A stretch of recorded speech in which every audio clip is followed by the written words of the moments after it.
పిఠాపురం నియోజకవర్గ పరిపాలన అయితే చాలా బాగుంది కానండి. పవన్ కళ్యాణ్ గారు అయితే పిఠాపురం నియోజకవర్గానికి చాలా చేస్తున్నారు కానీ అతను చేసిన పనులు పబ్లిసిటీ చేయడానికి మాత్రం ఎవరో లేరండి. అసలు అతను చాలా మంచి పనులు చేస్తున్నాడు కానీ అవి పబ్లిసిటీ చేయడానికి ఎవరో చేయడం లేదు.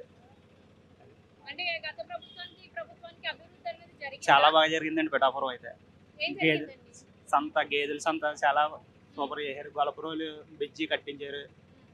ఇంకా చేస్తున్నారు అతను అయితేనే.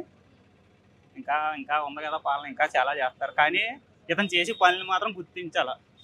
పవన్ కళ్యాణ్ గారు చేసే పనులు అయితే సూపర్ 6 పథకాలని చెప్పి పెట్టారు కదా. ఆ సూపర్ 6 పథకాల మీద మీ ఒపీనియన్ ఏంటి?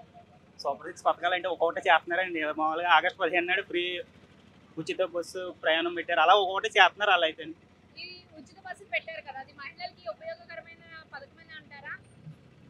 చాలా మంచి పథకం అండి. సూపర్ 6లో శ్రీ శక్తి పథకం కదా అది.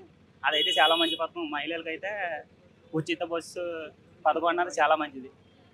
ఇప్పుడు వర్మ గారు పిఠాపురంలో ఆయన మీకు అందుబాటులో ఉంటున్నారా? ఆయన పరిస్థితి ఏంటంటారు? వరం గారు పిఠాపురంలో ఉండకపోతే ఎక్కడ ఉంటారండి? పిఠాపురంలో ఎప్పుడు అందరికీ ప్రజలకు అందుబాటులో ఉండే వ్యక్తి వరం గారు అండి. మా అందరికీ అందుబాటులో ఉండే వ్యక్తి వరం గారు. వరం గారిని బట్టి వీళ్ళందరూ అలా డెవలప్ అవుతున్నారు. ఇప్పుడు ఎమ్మెల్సీ స్థానంలో నాగబాబు గారు ఎమ్మెల్సీగా ఎన్నికయ్యారు కదా, ఆయన ప్రజల్లోకి రావడం కానీ ప్రజలకి సమస్యలు తెలుసుకోవడం కానీ ఎప్పుడైనా జరిగిందా? అతను అయితే అస్తమాటికి వస్తున్నారండి పిఠాపురం అయితే. వస్తున్నారు. పవన్ కళ్యాణ్ గారి కన్నా ఎక్కువ కూడా నాగబాబు గారు పిఠాపురంలో ఎక్కువ ఉంటున్నారు. ప్రజల సమస్యలు అడిగి తెలుసుకుంటారు. తెలుసుకుంటున్నారు.